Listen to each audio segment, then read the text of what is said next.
वैराग्य विद्या निज भक्ति योगा शिक्षार्थमेक पुरुष पुराना श्री कृष्ण चैतन्य शरीरधारी कृपा बुद्धिर्यतमहं प्रपद्ये।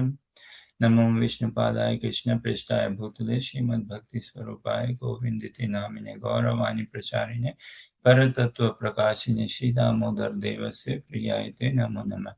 नमो विष्णुपादाय कृष्ण पृष्ठाय भूतले श्रीमद्भक्ति स्वरूपाय दामोदर इति नामिने नमस्सद्भक्तमने मणिपुरोद्भवाय च शिलप्रभुपाद लसत्वानि प्रचारनिरताय ते नमो विष्णुपादाय कृष्णपृष्ठाय भूतले श्रीमते भक्तिवेदांत स्वामिनिति नामिने नमस्ते सरस्वती देवे गौरवाणी प्रचारिणे निर्विशेष शून्यवादी पाश्चात्य देशतारिणे वाञ्छाकल्पतरुभ्यश्च कृपा सिन्धुभ्यैव च पतितानां पावनेभ्यो वैष्णवेभ्यो नमो नमः। जय श्री कृष्ण चैतन्य प्रभु नित्यानंद श्री अद्वैत गदाधर शिवासादि गौर भक्तवृंद हरे Krishna Krishna Krishna Hare Hare Hare Ram Ram Ram Hare Hare. And thank you everyone. Warm welcome everyone for joining us in this study of Krishna consciousness. The most important subject matter to study in understanding Krishna consciousness, like teachings of Bhagavad Gita, Bhagavatam, Chaitanya Charitamrita, Vedic literatures. Overall, many tattvas, as in siddhants, as in principles or truths, have been shared, have been exposed, have been brought under our notice, under our consideration, for our consideration, which are what? The Shrishti Tattva, that's material creation, material nature, what it is all about. That then Jiva Tattva, our own identity, that we are spiritual beings, not matter. This thing. Then law of karma, reincarnation, as we understand. Then like this Vishnu Tattva, the principle of Godhead, the understanding of Godhead, the Krishna being the absolute truth. That so Bhakti Tattva is there, loving devotional service towards Lord Shri Krishna. Then Rasa Tattva is there. These are all Siddhant Tattvas, meaning principles, the principle of Rasa. When Rasa is like, it comes into manifestation wherever there is loving devotional service towards the Lord, towards Radha Krishna, then that the mood in the loving devotional service is performed is bhav. Bhav means mood, means emotion, aesthetic emotion, heartfelt emotion is bhav, heartfelt mood is bhav. And when that service is done towards the divine couple, then naturally the divine couple reciprocate, Gauranita reciprocate, Shri Guru Gaurang reciprocate, Radha Krishna reciprocate. And in that reciprocation, that exchange is called the mellow, or rasa. Devotees experience with in their devotional service. And as a result of that experience, devotees experience bliss. Like Rasavaisa Rasami Evayam Labdva Anandi Bhavati. The Vedic literature say Rasavaisa, like God, He is the source of all rasa. He is the embodiment of all rasa. Rasami evayam labdva anandi bhavati. And when a living entity comes across God, comes across performing loving devotional service towards Krishna, then he experiences what? Bliss. He becomes blissful. We experience bliss. We are not bliss. We are blissful. We want to experience bliss. We do not want to become bliss. We want to experience bliss. And how to experience bliss? When we come in loving relationship, when we lovingly serve the embodiment of all bliss, who is Shri Krishna. That is when the how and when we experience bliss. So in scriptures we see many such tattvas coming across us. What? Ras tattva, bhakti tattva, gyan tattva, the knowledge, truth about knowledge, the truth about eternity, the truth about say beauty, about ourselves, about material nature, the truth about Radha Krishna, Krishna Tattva, Jiva Tattva, Radha Tattva, then Guru Tattva, spiritual master's role, and then Harinam Tattva, we chant the holy names of Krishna. So that now these many tattvas, this is a question, which is the most important, you would say, for a spiritual practitioner to understand? Jiva Tattva, it deals with us. It lets us know us, who we are. है. Then Krishna Tattva, who Krishna is. Radharani Tattva, who Radharani is. Guru Tattva, who is the spiritual master, the status of spiritual master. Jeev Tattva, the status of us, in our conditioned state. Then Bhakti Tattva, the status of bhakti, devotional, loving devotional service, the truth about it, the absolute understanding of it, say. Rasa Tattva, Gyan Tattva, Shakti Tattva, the energy of Lord Shri Krishna. This, which is again classified into broadly into three: the internal energy, the external energy, and the marginal energy. So, of all these tattvas, again, I would say Krishna Tattva, Radha Tattva, Guru Tattva, Harinam Tattva, Jiva Tattva, Lord Shiva, Shiva Tattva, Ras Tattva, Bhakti Tattva, Gyan Tattva. Which one would you say is the most important to understand? Anuja says Guru Tattva. Neha, Andrew, Amanda, do we have a democracy here? As in, do we all vote for Guru Tattva, or do we share any different view? And if Guru Tattva, then why? Why would you say that? Perhaps for me right now, I would say maybe Jiva Tattva, just because that's me, my position. Sure, okay, nice. Without knowing my position, then how can I know how I relate to all of the others? Okay. But see, Drew, we've been practicing Krishna consciousness, for whatever days, months, and all. Even though a theory, and it cannot be just a theory also, but say even if it is just a theory, we understand that we are not this body, we are a spirit soul. And it's not just us humans, even plants, animals, water bodies, and all. They all are spiritual beings, spirit souls. So that much we understand, but it's a very, it helps us, as in it helps us in a negation sense, that we know what we are not. We are not matter. And since eternity, we have been so attached to matter, so we can free ourselves. Like, at least I'm not matter. But then I'm a spirit soul. What do I do about it then? So there's more to it.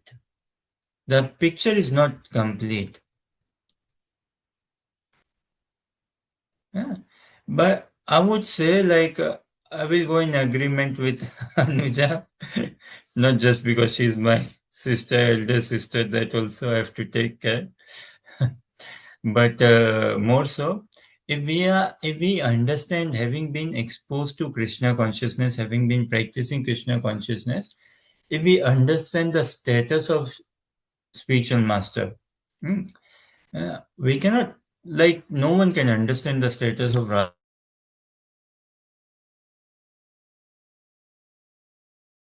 How much is their status, their magnanimity. It is ever evolving, it is ever growing.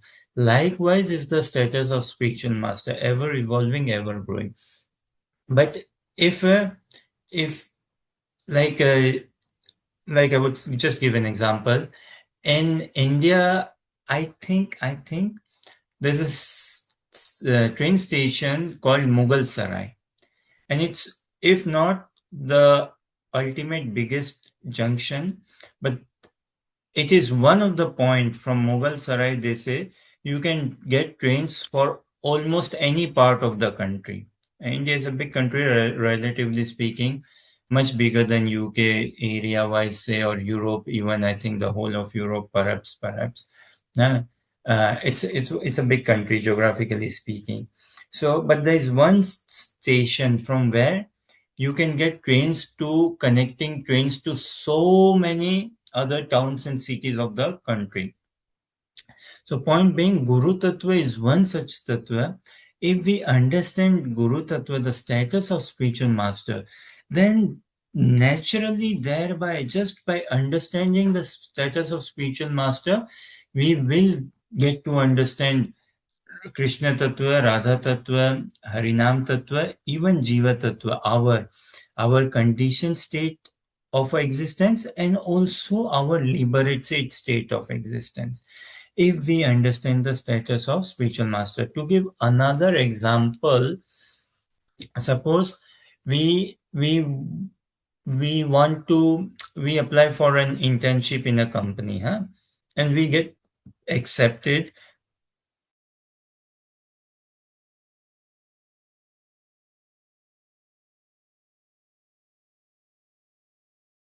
Supervisor is there who supervises our role for 6 month or a 1 year internship, and it is that person who opens up all the different verticals operating in that company.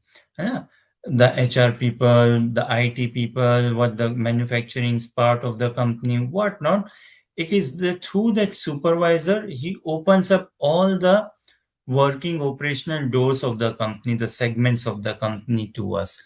And suppose I'm in a 6 month or a 1 year internship program within this company, I've been kind of put under this supervisor, and he's like training me, helping me understand what my role is within the company and what overall at a big level the company performs, who is the CEO of the company and the different departments and what all they do and all, everything in bits and pieces. He makes me understand all of this, right? And after let's say a 6 month or a year internship, towards the end of it, he is the supervisor who assesses my performance, right? He checks my performance over this period of half year or 1 year and assesses, and then we have a dialogue, say. And he has so much of authority and command that he can kind of make me a permanent staff. He can say, okay, you are no more a temporary employee. We need a permanent staff within the company. We have been taking interns and we want to, or apprenticeship, we want to select people, we want to give them a flavor of the company overall workings of the company and help them understand their role and the overall low role. And after the period of 6 months or a year, towards the end of it, we want to do a fair assessment that who should we hire as a permanent candidate. So that hiring decision rests on whom? It rests on the supervisor, right? Fair to say. The CEO of the company, the founder of the company, has vested his powers, all his powers, in that supervisor. That you have been, you know the workings of the company, and I invest in you, I invest all the powers. You go through this internship program, hire interns, train them, look after them for a period of 6 months, a year, and towards the end, do a fair assessment, have a dialogue with them, and some screening interview and sort of, and then you shortlist, and you can, I give you the power that on your authority, you can authorize whom to select as a permanent staff of the organization. And whosoever is your selection, I will have no problem. I will be fine with it. And then you can hire him as a permanent staff and use him for the working of the company. Fair to say?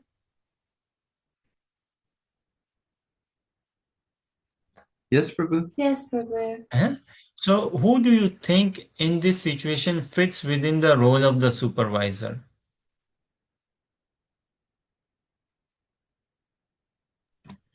Guru. The guru. The spiritual master fits perfectly in the role of the supervisor.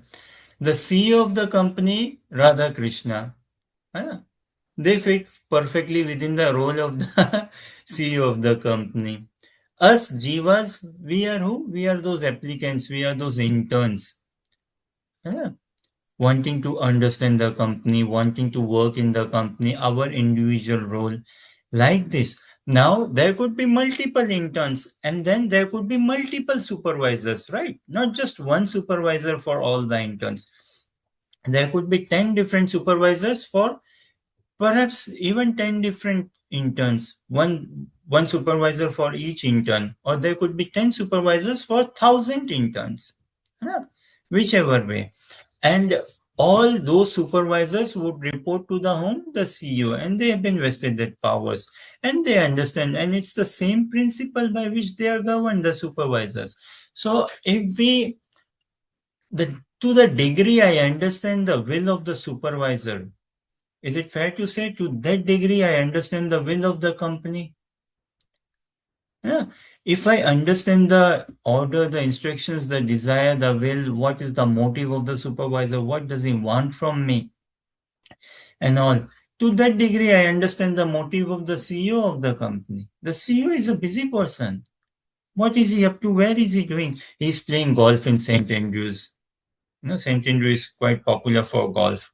So the CEO is in St. Andrews. He's in playing golf there for 2 weeks.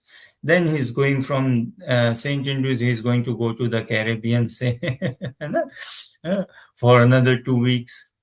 Then he's going to go in Cannes in France or wherever.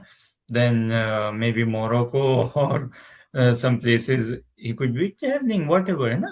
But the supervisor, if I understand the heart of the supervisor, the requirement from the supervisor, then that's as good as having understood it from the CEO. Yeah. So it is that if we connect to the supervisor, then via the supervisor, we connect with everyone within the organization, different verticals, the staff, whosoever, what chain they are working in, what is the company doing, everything is exposed to us. And to the degree we share a relationship with the supervisor, to that degree we are in that relationship with the organization, with Krishna, with ourselves as well. Yeah. To that degree we understand our role as well, everything. So again, societal examples, they may have their limitations as well. We need to understand that. But for our mind to understand the concept of it, so Guru Tattva is like that. The supervisor is spiritual master, CEO is Radha Krishna. They are the co-founders of the organization. The organization, let's call it Golok Vrindavan. Or Gokul, the spiritual realm altogether. Now, within these organizations, supervisor already is a permanent staff, is he not? He's already a permanent staff, as in he's already selected, he's already included, he's already there in the past times. Then there are others also, like the spiritual master. There are other personalities who are there in the past time. But for me, who is my point of contact? My supervisor. And he's training me that, okay, to enhance my consciousness. Yeah? So if I understand, again, that same example, if I understand my relationship with the supervisor, then I will get to know the accounts department, the HR department, the legal department, IT department, all of finance departments, all of these departments, what they do and all sort of thing. So if I get to understand my relationship with my spiritual master, I will get to understand Radha Krishna. I will get to understand Harinam Tattva. I will get to understand Jiva Tattva, Ras Tattva, Bhakti Tattva. Everything will come about. In Hindi, they say, Pani piyo chan ke. Somewhere we read in Srila Bhaktivinoda Thakur's writing and liked it very much. Pani piyo chan ke, or have you heard of it, Neha, Anuja, Andrew, Amanda? They would not have heard of it. But what could it be, Neha, Anuja? Pani piyo chan ke.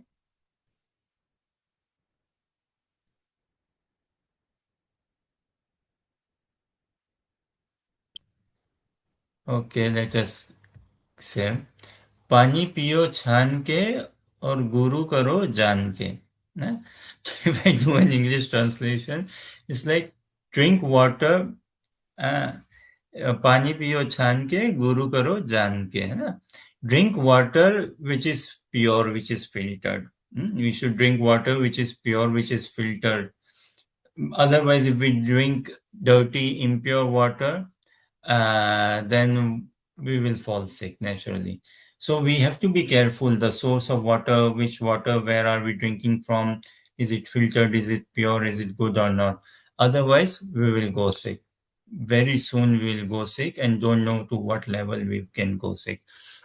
Likewise, Guru Karo Jan ke. So choosing a spiritual master, one should be very careful. One should be very uh, careful in choosing one spiritual master. Yeah?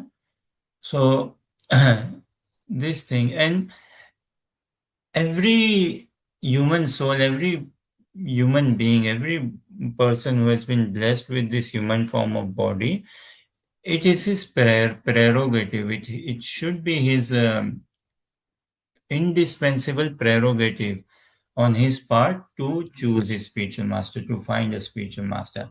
Especially if someone is exposed to spirituality, if someone says, I practice spirituality, now could be whatever, Jainism, Christianity, Buddhism, Islam, whatever, he should have a living spiritual master, actually. What to speak in Krishna consciousness, definitely. You know? So, a living spiritual master is very much required. Uh, this should be the first, as we are introducing the practice of Krishna consciousness, this is where our focus should be. Rest all, as we say, na, the objective or the fulfillment or the fruit of sadhana is what.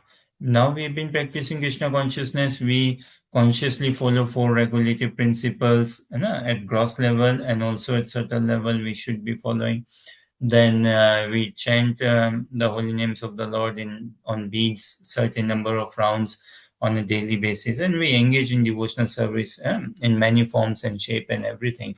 Well, what is the purpose of it? No, it is to make ourselves available in our consciousness, open up to take Guru Padashray, to open up our consciousness so that we become ready, we prepare ourselves to surrender ourselves at the lotus feet of a divine personality, to take the shelter of a spiritual master.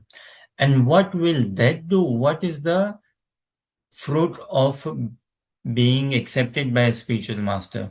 The fruit of that would be getting an entrance into the spiritual realm, into the divine realm altogether, attaining transcendental consciousness, attaining absolute consciousness. We can never attain absolute consciousness unless we have found our shelter at the lotus feet of a transcendental personality. That is the beginning. And then when we love and serve that personality, strike a relationship with that personality, and continue serving, becoming fascinated by that personality, to that degree we are developing our consciousness, and to that degree Radha Krishna become that much available to us. Yeah.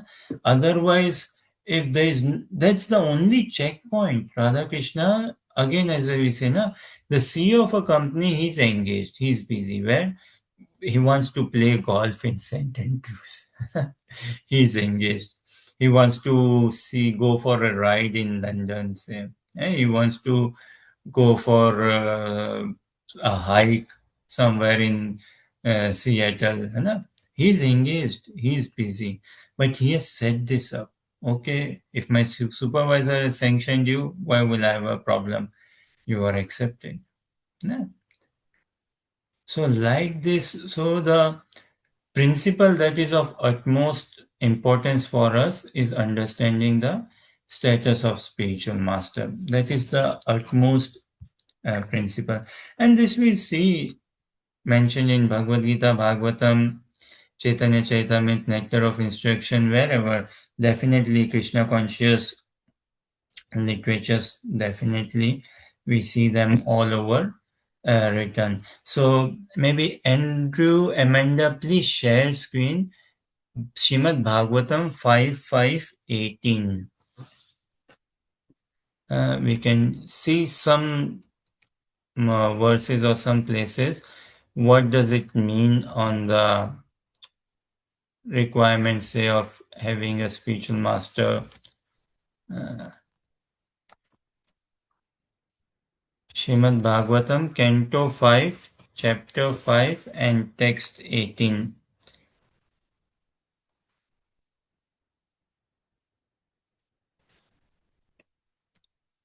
Whenever it comes on the screen, we can read the translation and see. Also, as it appears on the screen, say a question. Suppose, okay, it's on the screen now, so we can request Amanda to read translation, please.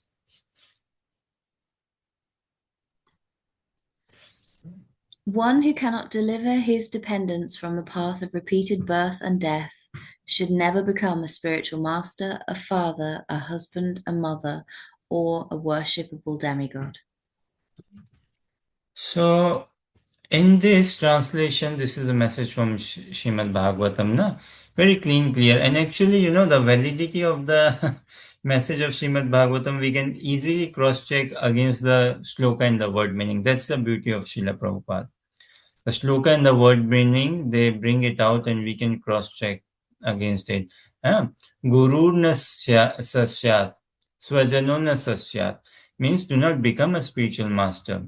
Then do not become swajano na sasyat. Do not consider yourself to be a parent, a relative, pita na sasyat, like this janani na sasyat. So, do not consider yourself to be a spiritual master if you cannot deliver your dependents, if you cannot deliver your disciple. Then do not consider yourself to be a parent, a father, or a mother, a husband, or a worshipable demigod. If you cannot deliver your dependents from this repeated birth and death. Fair enough. So, in this instance, a question comes, we are tremendously advised not to consider ourselves a spiritual master, not to become a spiritual master, not to consider ourselves a father or not to become a father, not to become a husband, not to become a mother, or not to become a demigod, say. Unless we have the capacity, say, to deliver our dependence from this repeated cycle of birth and death. So, what is it we have been allowed to become? Two things we have been given sanction. The Shastras say that you can become and we should become. One is for sure we must become.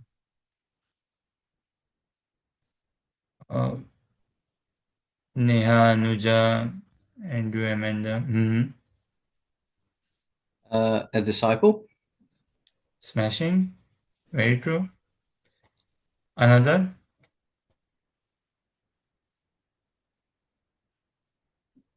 Son or daughter. Yeah, I wanted to say child. Child, that's not much in our hand. Is it not? It's not much in our. We have already taken birth. Yes. Yeah. So it's not in our hands now anymore. Anuja says devotee. So devotee we will become only when we become a disciple. Actually. Unless, I mean, Arjuna, the Bhagavad Gita is our foundation, right? So question again, I mean, what did Arjuna become? A disciple or a devotee? What did he say to Krishna? He said, no, that I am a soul surrendered unto you. Please instruct me. Did he not? famous, na, Bhagavad Gita 2.7, he says, na, that I am confused about my duty. I apologize, I don't remember the English translation. I'm confused about my duty. Now you tell me for certain what is good for me. I am a soul surrendered unto your lotus feet. Please instruct me. So Arjuna, he wants to become a disciple. He says, Shishyasteham sadhimam tvam prapannam. I allow myself to become a disciple of yours. Kindly accept me as a disciple of yours. And I'm your student. And then Krishna, thereafter only he starts speaking. And if we check verses from there when Krishna starts speaking, he hardly we find he's telling Arjuna, that you become my disciple, you become my disciple. What? Become my devotee. And the way to becoming a devotee is by becoming a disciple. And Krishna makes Arjuna his devotee. Yeah? Man mana bhava mad bhakto. That's the message of Bhagavad Gita. Become my devotee. Always think of me. Worship me. Offer your homage to me. But the way is what? By becoming a disciple. So Anuja says devotee, है ना?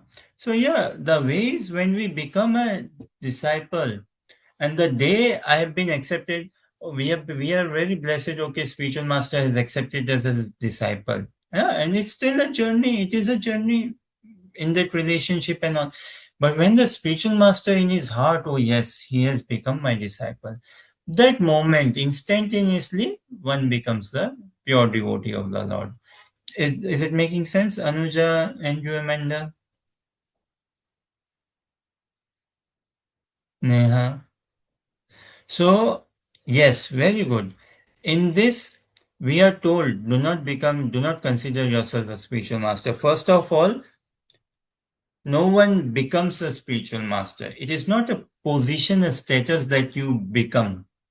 We'll come to it in a minute, but for now, no one becomes a spiritual master.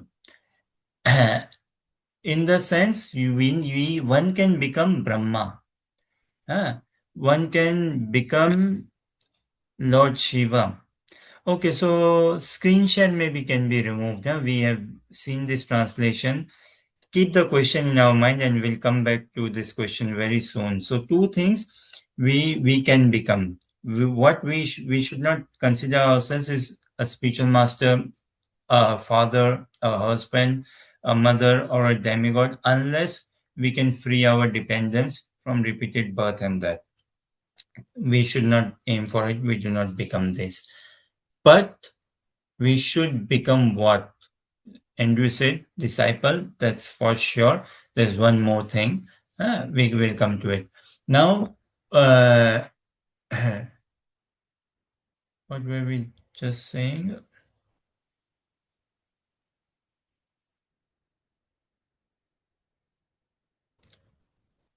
Seems to have lost the thought. We were saying something like on the status of spiritual master only. Yeah, I think this is what we were saying. No one becomes a spiritual master. No one becomes a spiritual master. It is, one can become, yes, one can become Indra. One can become the sun god. One can get into the sun planet and become the presiding deity of that planet. One can become the presiding deity of this universe, Lord Brahma. One can become that creator. One can take into that position of Lord Brahma. One can take into the position of Lord Shiva, of Lord Indra, Lord Chandra, Lord Varun, like this. These are all positions, like in parliament, the positions, in the cabinet ministers, there is a prime minister and then other ministers. So like this, one can become goddess Saraswati, one can become goddess Durga, one can take into this post and position. One can qualify oneself through one's good actions, karma, through one's good attitude, consciousness level overall. One can become like this, but no one becomes a spiritual master. One cannot. In the sense, spiritual master also is a post, a position, but it is something which is bestowed upon. In the sense, take this as an example. suppose a lady is pregnant, okay, and she's to deliver the child.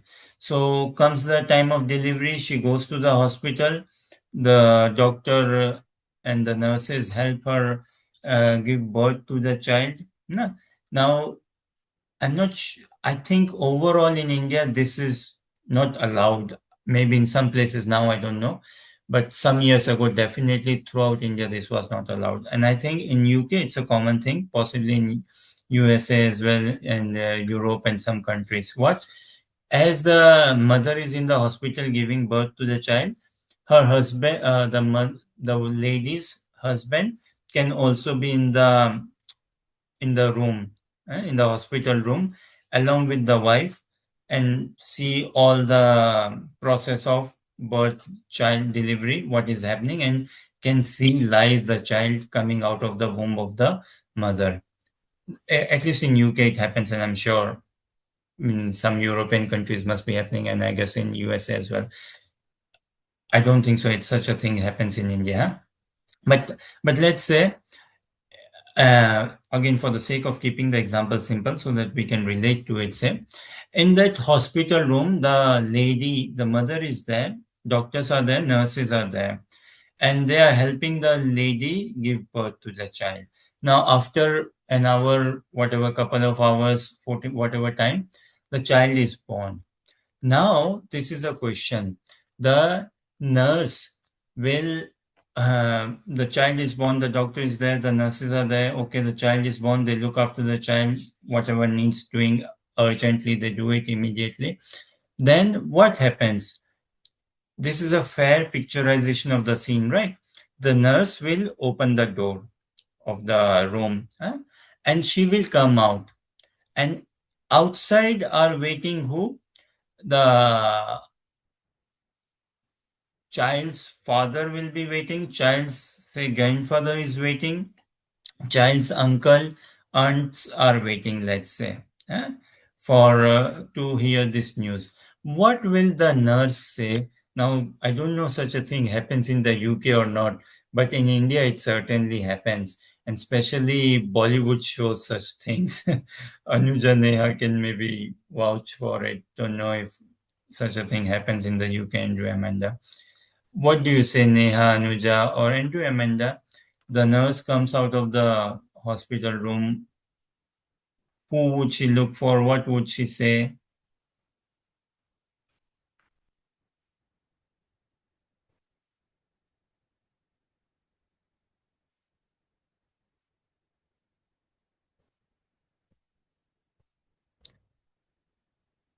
Have I made it any complicated or what? Anuja says yes.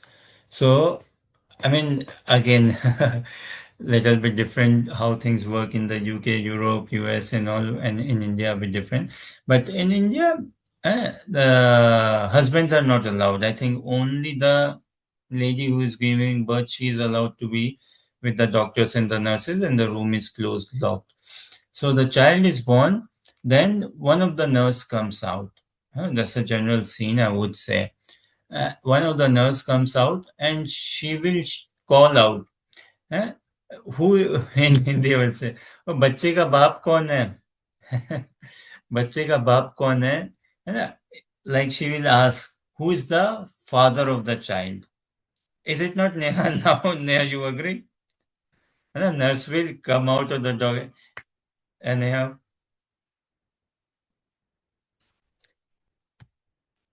do you agree, Neha?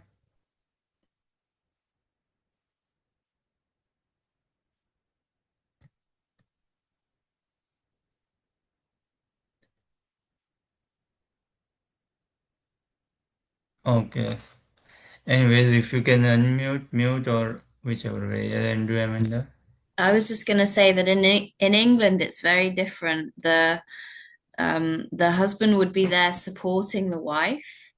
Usually they Hmm. would have been preparing together, and then Yeah, it would usually be the husband that comes out to announce to other people what the gender of the child is. That would be the sure. news. Sure. But in India, it's different. In India, I don't think so. It's only the ladies allowed. The mother to be mother is only allowed. The mother is only allowed. The mother is there, husband not. And generally, how the scene happens is okay. The nurse comes out and she asks, who is the father of the child? Because in India, generally, when the in the hospital, the lady who is supposed to give birth is there, her husband is outside, and not just husband, some other members will also be there outside. It could be some other children, could be there with the father, then grandfather if there, like this, some other family members will be there. But the nurse is not interested in any other family members. She is interested in the father of the child. So she calls out, who's the father of the child? Now, just for our understanding, to bring that Krishna conscious vision into it.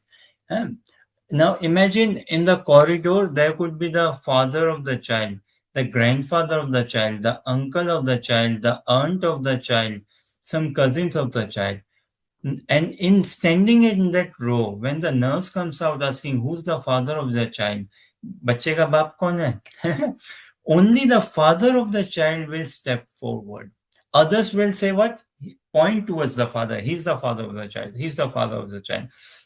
And one who is the father of the child will step forward. The nurse will say, okay, you have been blessed with a boy or a girl, and you can go in and have a look at the child and you can meet your wife. That thing.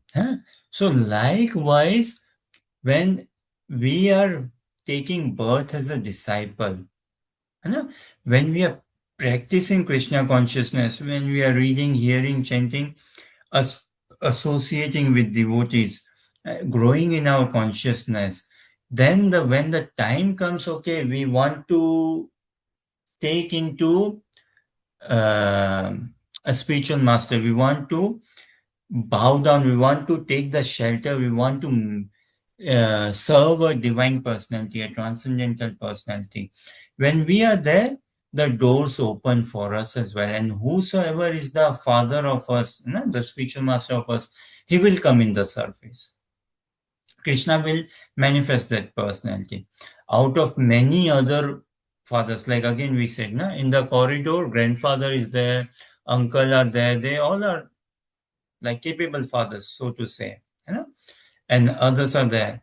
But whosoever is the father of the child, only he will step forward. Others will also point, grandfathers and all, no, you are the father of the child, you have been called, you go. Only the father of the child will step forward and he will enter the room. So likewise, when we desire to become a disciple, then the spiritual master is already there. He's already there. He's waiting.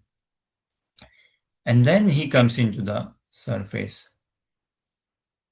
Does it make sense?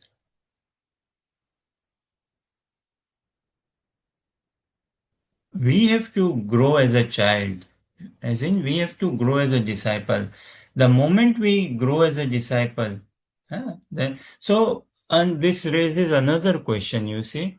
What is the qualification for becoming a disciple?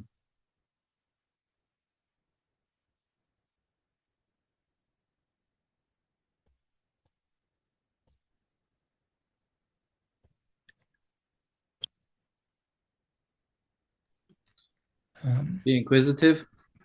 And to surrender? To surrender, maybe inquisitiveness, maybe it's a part of it. I would say it is there, but this is not, I would say, the central qualification. No, I guess not. Neha, Anuja, or anyone else?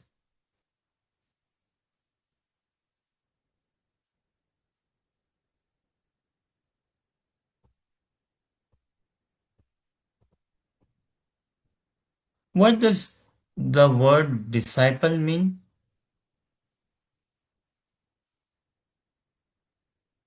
Has it got any connection with the word discipline? Well, accepting your spiritual master wholeheartedly is good, but maybe not the central thing what we want. Like the qualification for becoming a disciple, or yes. Does the word disciple has got anything to do with discipline?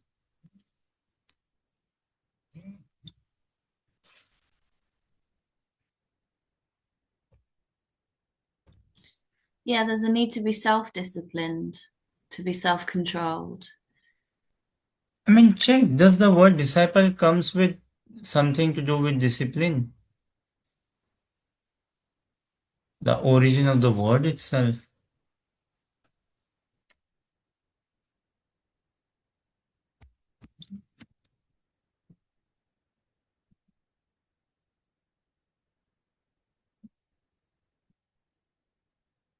Uh, Origin of the word itself, has it got anything to do with discipline?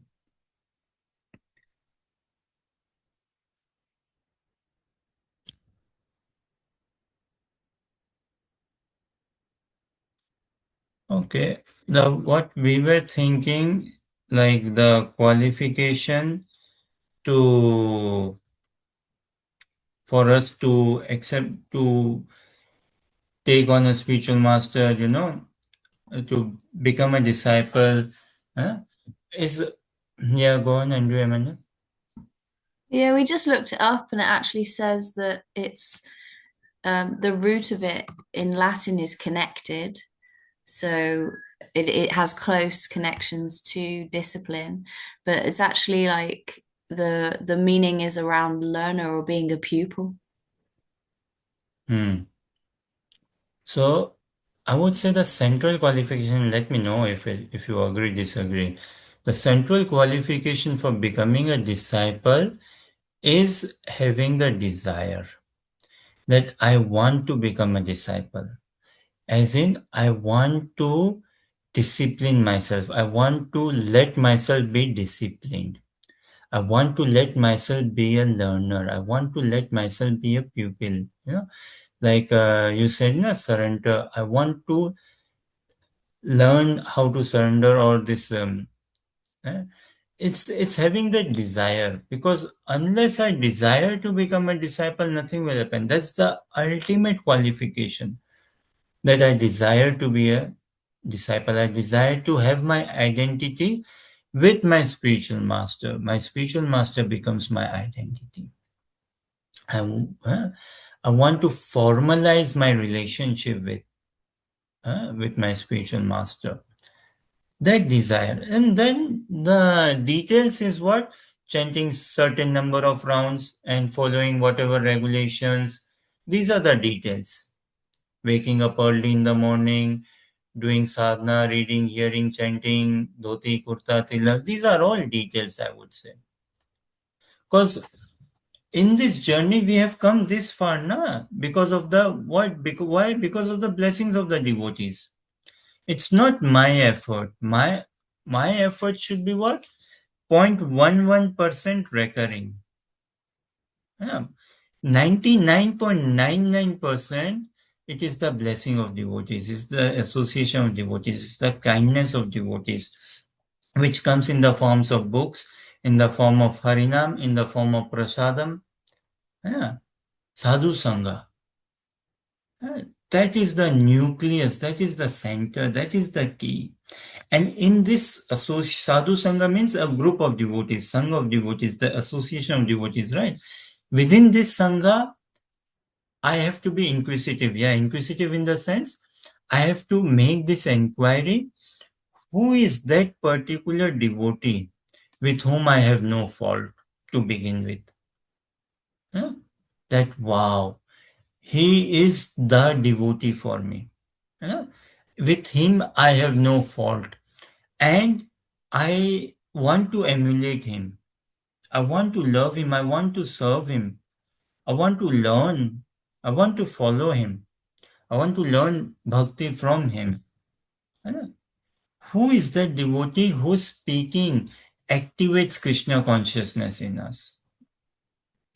So in that Sangha, in that association, it is being inquisitive to find out the devotee, to search, to look for that devotee. Then desire to become a part of that devotee, desire to be in one line with the devotee, be in sync in consciousness with the devotee, to understand his heart, to follow his heart, to love and serve him. Then there are the details. This is why when we chant so that, someday Yogmaya does this arrangement. Now, in this doctor sort of example, I would say the nurse who opens the door and asks who is the father of the child, I would say that is Yogmaya. Huh? She is like, okay, opening the door and saying, who is the father of the child? And as in, like, who is the spiritual master? And the Yogmaya says, okay, you come forward, you are the father. That spiritual master is there. Like in this example, say the father is already there. Once the child is born, father comes to the surface. Likewise, Yogmaya arranges, okay, yes, now is the time.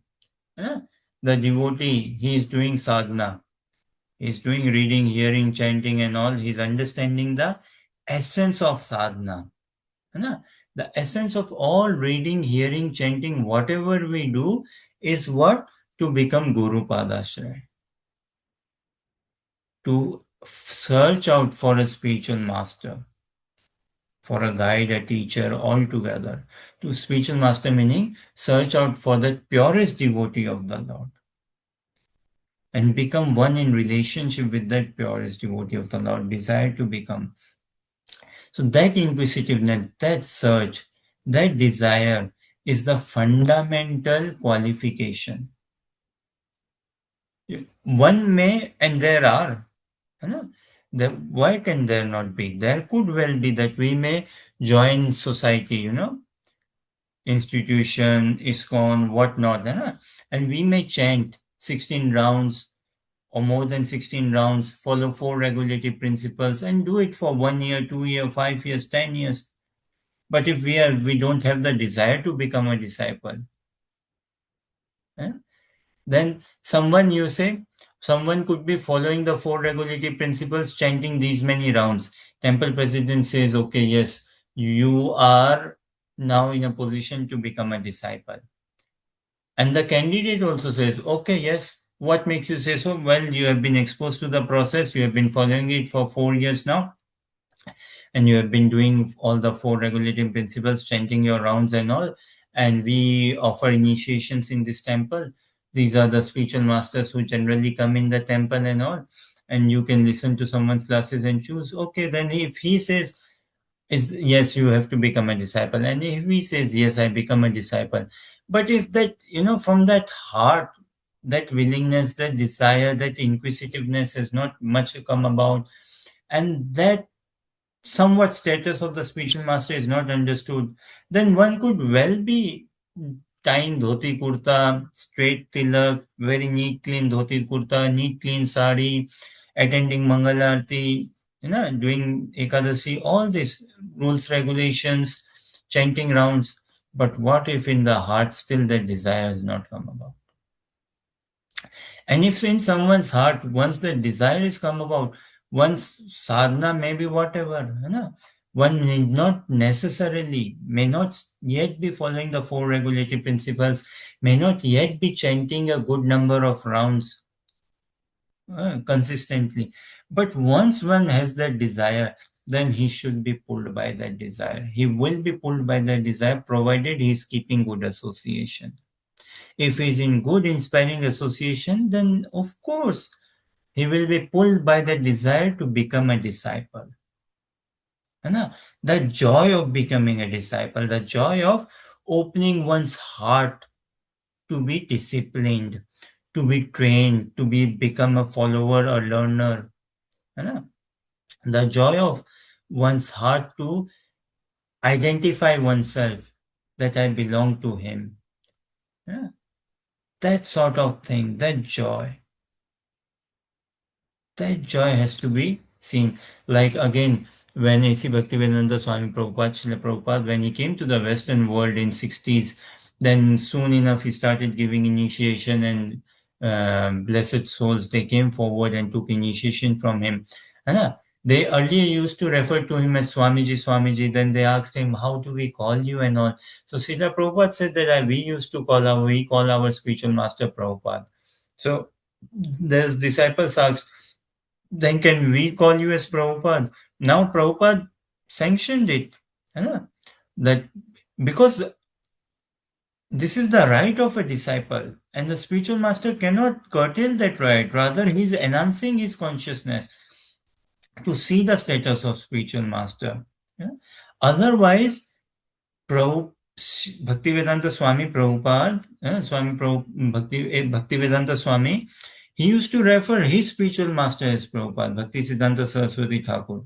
And all Bhaktivedanta Swami's god brothers, they all used to call their spiritual master Bhaktisiddhanta Saraswati Thakur as Prabhupada. No one else was addressed as Prabhupada. No one else. No one else. Then Prabhupada's disciples asked, how do we address you? Prabhupada said that, okay, we address our spiritual master as Prabhupada. Guruji is also okay to say, oh, Guru Maharaj like this. But they addressed, okay, Prabhupada. And Prabhupada said, okay, fine. He sanctioned it. Because if a disciple wants to honor his spiritual master, love his spiritual master, call him lovingly Prabhupada, nothing unscriptural about it. So, if a disciple's heart wants to blossom, it is the duty of the spiritual master rather to make disciple's heart fully blossom, make it fully grow in love. So, this desire is the critical thing. Having the desire, the inquisitiveness in the desire, searching inquisitiveness, who do I take shelter of, and the desire of taking shelter, then japa and all will also be pulled by that desire. But if we are just mechanically, it can become, we have been chanting, reading, hearing for whatever number of days, weeks, months. But if we are not developing the desire, then we need to check our association. If we are not developing the desire to take shelter of a divine personality, then maybe we need to check our association. And how to build that inquisitiveness and desire? By praying. Fervently praying to Gauranitai. By praying to Gauranitai intensely, meaningfully, intently, fervently, and also with the fellow devotees who are in our contacts and with whom we share a somewhat heart-to-heart relationship, we should open our heart to them and seek guidance from them. Does it make sense, Anuja, Neha, and Amanda? Yes, Prabhu. So, no one becomes a spiritual master. Spiritual master is there. We have to become a child. As the moment we become a child, what does the nurse say? Child is born. In the hospital, it says, no, okay, she has given birth to a child. Child is born. Ever heard that a father is born, okay, given birth to a father or father is born? No. The child is born. The father is already there. He comes to the surface. Child is born. So likewise, when we take birth in our consciousness, in our desire, in our inquisitiveness, spiritual master is there, he will come to the surface. Yogmaya will do that arrangement for us. So please share again the translation 5518. No one becomes again a spiritual master. One can become Chandra, Indra, Varun, Lord Brahma, because through good actions, charity, whatnot, austerity, and all, one can attain that position, that post. But spiritual master post, you do not become like this. It is out of sheer mercy. Yeah. So, and on the part of a disciple, he should not go and tell his spiritual master, no one becomes a spiritual master like this. No. For him, for a disciple, his spiritual master is everything, should be. Should be everything. Huh? So, in this message from Shrimad Bhagavatam, one is advised, encouraged, or one is told, not advised, encouraged, one is told direct that do not consider, do not become, do not take yourself, do not work on becoming a father. a husband, a mother, or like take yourself to be spiritual master or demigod if you cannot deliver. So what license is fully given is one can become a disciple, yes. For becoming a disciple, never ever discouraged in the scriptures. Bhagavad Gita, Bhagavatam, Chaitanya Charitamrita, wherever. Nowhere there is any discouragement in becoming a disciple. No? And we have to become a disciple only. The moment we become a disciple, the same moment we will be accepted by Krishna as a pure devotee of the Lord. Then another thing is what? Like there's a question mark. Should you become a husband? Only if you think you have become a disciple. Then become a husband. Only if you have learned how to serve your spiritual master, then become a husband so that you can be that instrument for your wife. Your wife can see you as a role model. Your wife can see you as an inspiration. Your wife can see you, husband, as the spiritual master form. And get inspired in Krishna consciousness. Do not become, otherwise, do not become a father. Mother, do not become a, like two things we said, no? One is becoming a disciple is allowed. There's no sanction on becoming a disciple. There's no discouragement. Another, becoming a wife. Nowhere in the translation it says should never become a wife. Does it say? Yeah. Two things. Uh, Never become a spiritual master, a father, a husband, a mother, or worshipable demigod. But two things are freely, yes. Become a disciple and also become a wife when you are ready to become a wife. Become a wife. Because Vedic system is what? Vedic culture, man need not become a husband. If he should anyways throughout be practicing celibacy. You know? But if he's like that desire for renunciation is sprouted in his heart, and if he wants to serve his spiritual master in the ashram, brahmacharya ashram, then he should quit actually work, of a job, business, whatever. He should take shelter with his spiritual master and live with his spiritual master and serve his spiritual master. Become a brahmachari and not get at all married. Never. And go on to become a sannyas. But for a girl, it is not discouraged. She can become a wife, but need not become a mother. Becoming a mother is not encouraged. Yeah. Becoming a wife is not discouraged. Can become a wife, but need not become a mother. Yeah. Can become a husband, need not become a father. Unless one thinks, okay, one feels that yes, we are authorized and we can raise that child in a proper Krishna conscious environment and give Krishna consciousness to the child. Okay. Yeah. Anyway, so is it okay so far?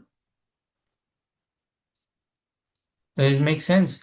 A girl is not sanctioned in Vedic literature to not become a wife. Yeah. A person in Vedic literature is never sanctioned to not become a disciple. But some sanctions or considerations are there to become a husband, a father, mother, to consider oneself as a spiritual master, demigod like this.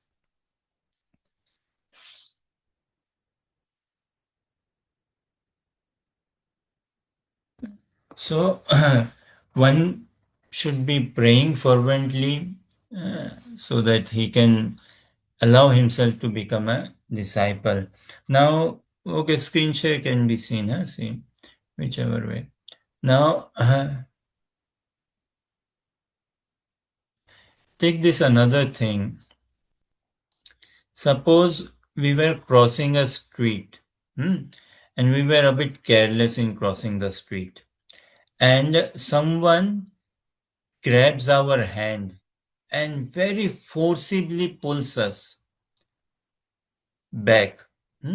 So much forcibly that our phone falls off, mobile phone, one of our shoe falls off, say, and suppose I'm carrying a flask, it falls off and all. And I also fall down. But the person who forcibly pulls me away, he actually saves me from a fatal road accident. What would we do? Will we be upset with that person? No, we won't be. Even though our mobile phone got damaged, my flask got damaged, my shoe I lost, my bag got say damaged and all. I fell down, hurt my knee, say, started a bit bleeding. But still, I will never complain to that person, will I? How dare you pull me out? Or he saved me from dying. Won't we straight away thank him? Thank you so much. I was so casual, I was so lost in my world. I was not seeing red, traffic light is red, I was not seeing left, right. There's a truck coming at such a speed. I was lost in my world. Somehow, I don't know who you are, where did you come from? Somehow you came and you snatched me, grabbed me, pulled me, snatched me, and saved my life.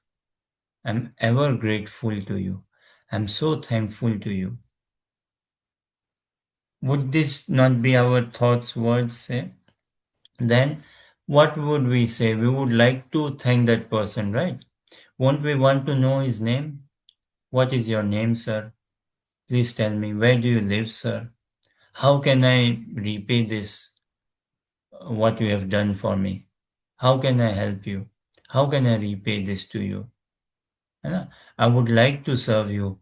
Please come to my house for a meal. Would we not ask that person? I will can I have your address, please? I will send you a card. And you let me know, what do you need in life? Do you need grocery?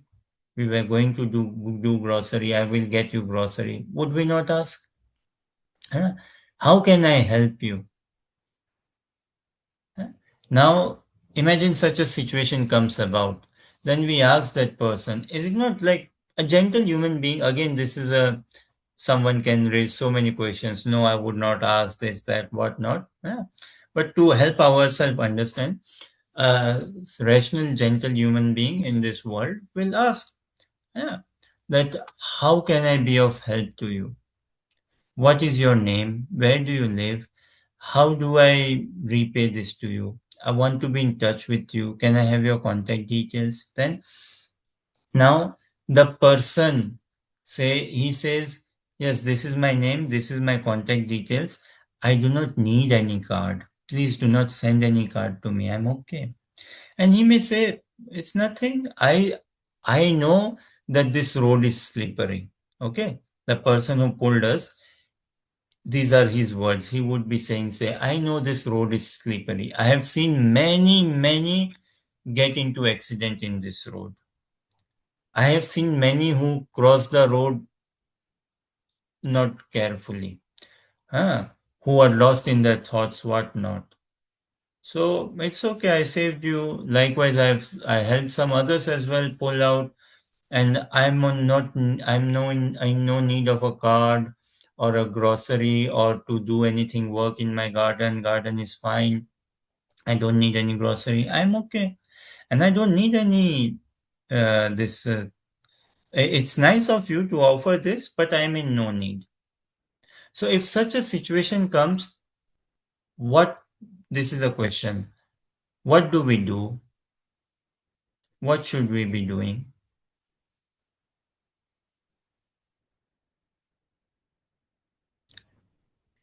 It's a fair enough situation, right?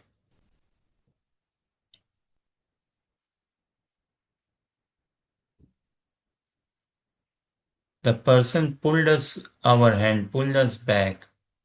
Huh? We want to do something for him. But he says, whatever we want, say to him, we want to give this to you, we want to bring a bouquet to you, some vouchers we want to give you, we'll book you a ticket to go to Egypt, Istanbul for travel. Uh, we want to pay you this much money, please.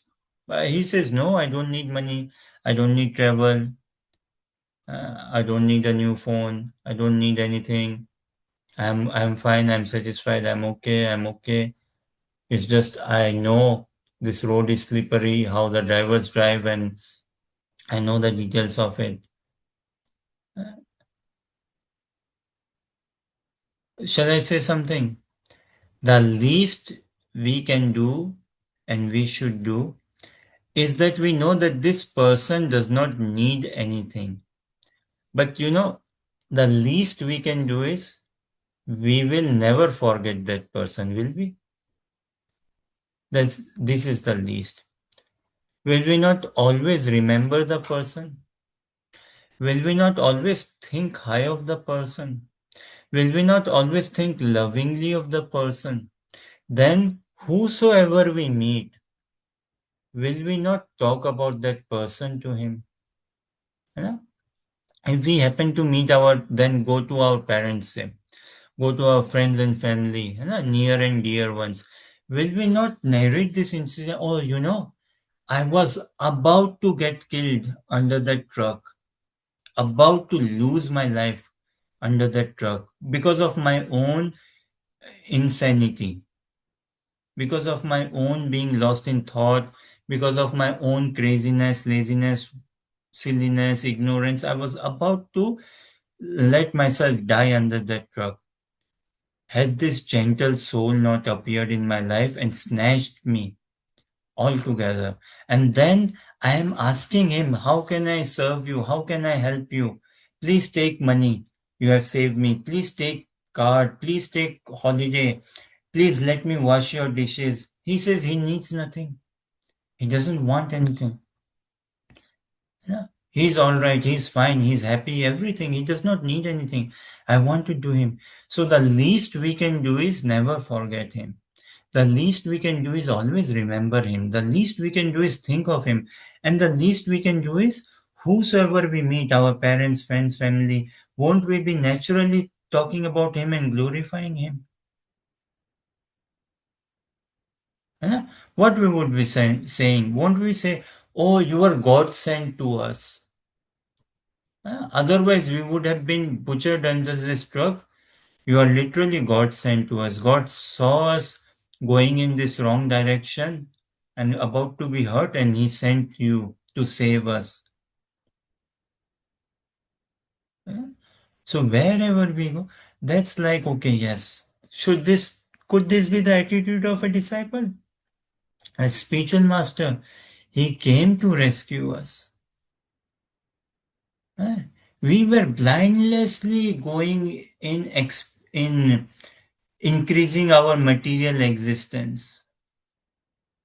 We were blindlessly lost in this world in misidentification, thinking ourselves to be the body and the enjoyer and whatnot, or even so in our self-righteous duty, becoming minimalist, becoming this, becoming that, you know, that oh no, council should work like this, human rights, this rights, all of this. We were so lost, so caught up in all of this. Om Agyantimirandasya Gyananjana Chakshurunmilitam yena tasmai Shri Guruve Namah. I was lost. I could not see the truck coming forward. Likewise, we could not see that, wow, I am so much in Maya. And before coming into the association of devotees or before becoming pulled by my spiritual master, all I have been doing is accumulating ignorance, expanding my material existence, everything. I think myself to be knowledgeable, but in reality, from the transcendental point of view, I'm nothing but a pure embodiment of ignorance and expanding my material existence further and further. And irony is, I think that, oh, I'm doing good, I'm charitable, I'm respectful, I'm loyal person, I'm a good citizen, this and that. It's the greatness of the spiritual master that he comes and snatches and pulls me away. So please share on screen Shrimad Bhagavatam, 6th canto, chapter. Now this is interesting. 6, 6. This is not coming to.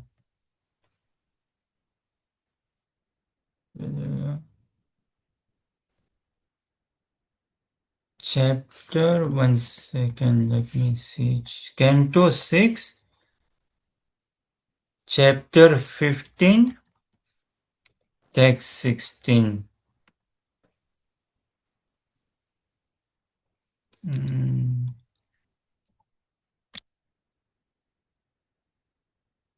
No, actually.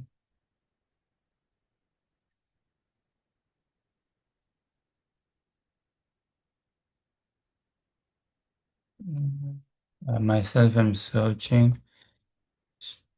Fascinating instructions. And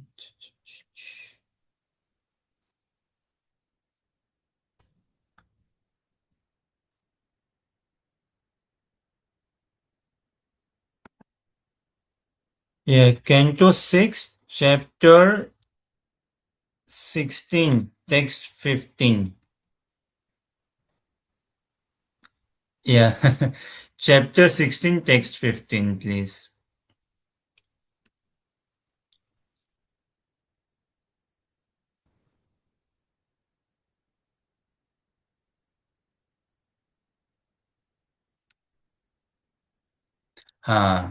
So, Andrew, read translation.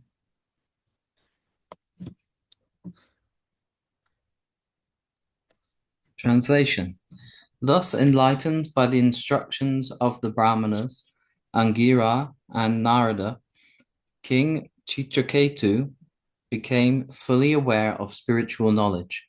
As an elephant becomes free from a muddy reservoir of water, King Chitraketu came out of the dark well of family life. Yeah. So, similar, continuing on the kind of the situation, the scene we are talking about. Someone is crossing a street uncarefully. And all. What happens? He's pulled by this personality. And then there is a dialogue with this personality. And through the dialogue, we get to know, oh no, this road is slippery. The traffic light is dodgy. The truck drivers, they drink and drive. And there's no speed limit, this and that. So, and we happily think that, okay, it's a good road. Drivers are sensible. Traffic lights work fine. All of this, or I'm heading in the right direction. And all. But suddenly this man comes and he literally pulls us very hard. It when he pulls us, it what's the word? It disturbs us, right? It it causes difficulty amongst us. Why? I lose my mobile phone. I hit myself on the thigh. I fall down. My knee starts hurting, pain. I scratch my knee. Blood comes out. I lose my water bottle. Things then all, and the embarrassment of falling in the street, pulled by someone. Them sort of things. So likewise, in just fascinating this translation, right? Enlightened by the instructions of the Brahmanas, Angira and Narad Muni. We can say for ourselves, enlightened by the instructions of the spiritual master. We become fully aware of spiritual knowledge. Otherwise, you see, as an elephant becomes free from a muddy reservoir of water, that degree, muddy reservoir of water. There's reservoir of water which is muddy. We, as it happens, there are places in the UK and I'm sure worldwide wherein valleys they call, you go for a hike or a walk, but it's muddy water. And on the surface, it looks like, okay, it's clean water, not clean water. On the surface, it looks like, okay, one can walk over it. But as you put feet down, you get sucked. Then you put more feet down, you get more sucked. So look at this, how Bhagavatam, the message is so graphic, the message is so poetic. This is Sanskrit, very graphic, very poetic, very literal, very much on the face of us, and this reality being brought about. As an elephant, becomes free from a muddy reservoir of water. Now, elephant is a heavy animal, right? Elephant is very heavy. Now, imagine a heavy animal with a heavy leg, heavy feet. He puts it where? On a muddy reservoir of water. He would be going so much deep in that, right? And then when he puts next feet, get drowning more. And then he's so stuck because he's heavy. His own weight is not enough for him to come out, is it? He has got heavy legs, heavy weight, and he is in so much in muddy this reservoir of water. His own weight is not at all good enough for him to come out. He needs help. Likewise, we in our path of our life, in our walking of life, before coming into Krishna consciousness, before coming across devotees, before accepting spiritual master, it's fair to say we are literally lost in life. We may consider ourselves, actually, I'm not so lost. I am still noble, I'm still gentle, I have a working knowledge of this world, working knowledge of physics of this world, whatnot, this and that. Hai. It's only when we realize, I was lost and now I'm being found by my spiritual master. It's a huge realization. This is what means to become a disciple, to realize how lost I am, the paradox.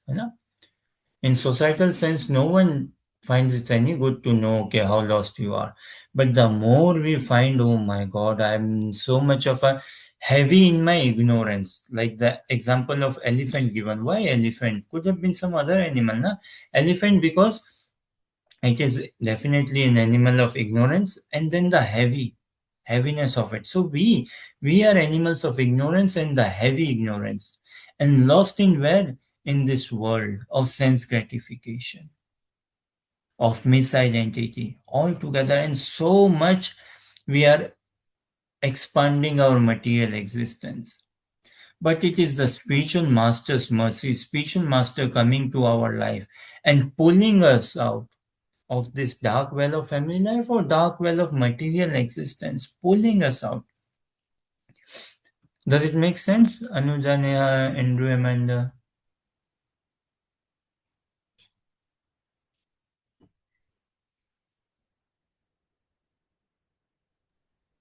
Eh?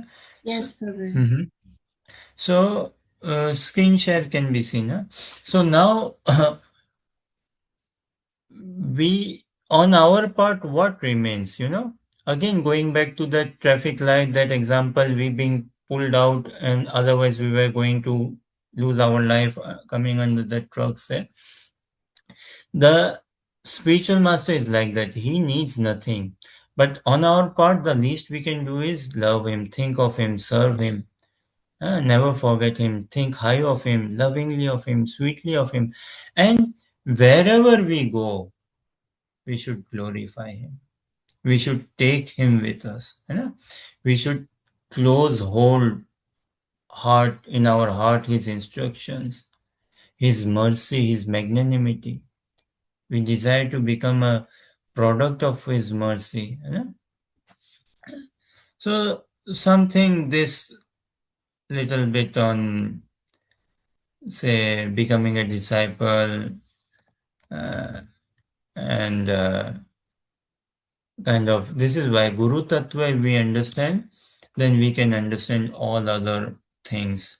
Radha Tattva, Krishna Tattva, Bhakti Tattva, Ras Tattva, Gyan Tattva, Srishti Tattva, Jeev Tattva, others. But if we do not understand this Guru Tattva, then separately we have to endeavor a lot, and there is no guarantee that our endeavors will be bearing fruits or not. Just again that supervisor, na? I have been introduced into this organization, say an organization as an apprenticeship, as an intern. Now I start working. But if I do not strike a relationship with my supervisor and I try to understand each department on my own and all, and try to jump out to the CEO, what will happen? It will be very troublesome for me, right? Very troublesome. It won't work out. Materially speaking, I may still outsmart the supervisor, in this world. Materially speaking, I may still turn out to be a better, like do the internship and get to know all the departments by my own efforts and skills and knowledge, by my efforts so much that I can try to work out the CEO and meet the CEO and jump over the supervisor. Materially possible, yeah, in societal sense, let's say.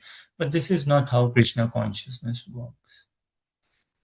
So the emphasis should be what? To understanding the spiritual master, the status of the spiritual master. If we understand that, then everything else will come about. If we don't understand, then we could well be going in circles. Huh? So this is the thing, and more can be understood. But another day we can try to understand a little bit more and see some more shlokas on the status of spiritual master and our position and furthermore. So any questions, thoughts, comments or clarifications? Otherwise maybe we can kind of park it here, and another day we can continue zooming more and understanding more segments, aspects in Krishna consciousness. Nitai Gaur Premanandi, Hari Hari Bol. The message is same in Bhagavad Gita, Bhagavatam, Chaitanya Chaitamrit. It is just evolving, or indirectly it need not be seen in Bhagavad Gita, Bhagavatam. But in Chaitanya Chaitamrit it is clean, clear, crystal given. The message and everything. And once, this is why we practice Krishna consciousness with the lens of Mahaprabhu, under the vision, the lens of Mahaprabhu.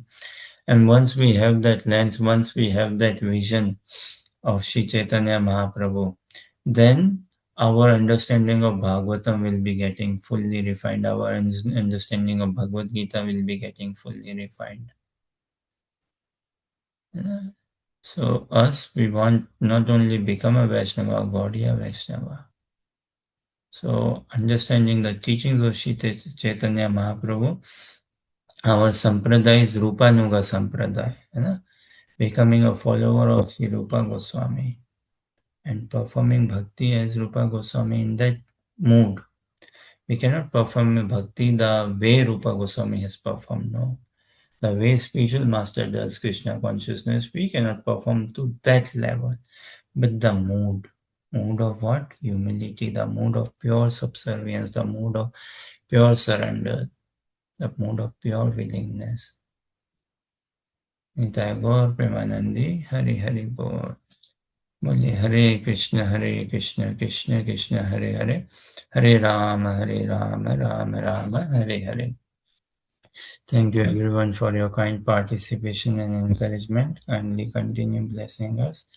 Nitai Gaur Premanandi, Hari Hari Bol. Hare Krishna.